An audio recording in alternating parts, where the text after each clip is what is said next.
न्याय की बुलंद आवाज न्यूज नेटवर्क 24 मध्ये आपलं हार्दिक स्वागत आहे। देश आणि राज्यातील ताज्या घडामोडी, निष्पक्ष बातम्या आणि जनतेच्या प्रश्नांना वाचा फोडणारा आवाज पाहण्यासाठी आमच्या चॅनलला नक्की लाईक करा, शेअर करा आणि सबस्क्राईब करा। पाहत रहा न्याय की बुलंद आवाज न्यूज नेटवर्क 24। संपादक अफरोज शेख। घरफोडीतील फरार हिस्ट्री सीटर आरोपीला मुद्देमालासह अटक।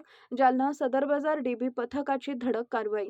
सदर बाजार पोलीस ठाण्याच्या हद्दीतील घरफोडीच्या गुन्ह्यांमध्ये गेल्या काही दिवसांपासून फरार असलेल्या एका सराईत हिस्ट्री शीटर आरोपीला डीबी पथकानं शिताफीनं ताब्यात घेतलंय।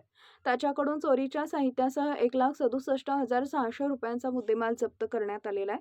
पोलीस निरीक्षक संदीप भारती यांना 21 ऑगस्ट रोजी माहिती मिळाली की घरफोडीच्या 4 गंभीर गुन्ह्यात फरार असलेला आरोपी विजयसिंग कृष्णासिंग भादा, वय वर्ष 43, राहणार वलीमाम दुर्गा, जालना, हा त्याच्या भागात फिरत आहे।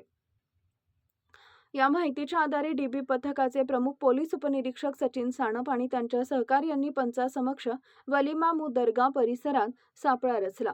पोलिसांची चाहूल लागताच आरोपीनं लाल रंगाच्या मोटरसायकलवरून पळून जाण्याचा प्रयत्न केला, मात्र पोलिसांनी पाठलाग करून त्याला जागीच पकडले। आरोपी विजयसिंग भादा याच्यावर सदर बाजार पोलीस ठाण्यात घरफोडीचे 4 गुन्हे, गुन्हा रजिस्टर नंबर 204/2026, 441/2026, 434/2026 आणि 327/2026 दाखल आहेत। पोलिसी खाक्या दाखवून चौकशी केली असता त्यानं मंठा चौफुली परिसरातून आकाशी रंगाची शाईन मोटरसायकल चोरी केल्याची कबुली दिली। तालुका जालना पोलीस स्टेशन गुन्हा रजिस्टर नंबर 418/2026। त्याच्या ताब्यातून साहित्य आणि वाहनं जप्त करण्यात आली। आकाशी रंगाची शाईन, एक नेव्ही ब्ल्यू रंगाची शाईन आणि लाल रंगाची ड्रीम निओन मोटरसायकल, एक धारदार तलवार, लोखंडी कटर, ग्लाइंडर मशीन आणि इलेक्ट्रिक कटर मशीन। एकूण जप्त मुद्देमालाची किंमत 1,67,600।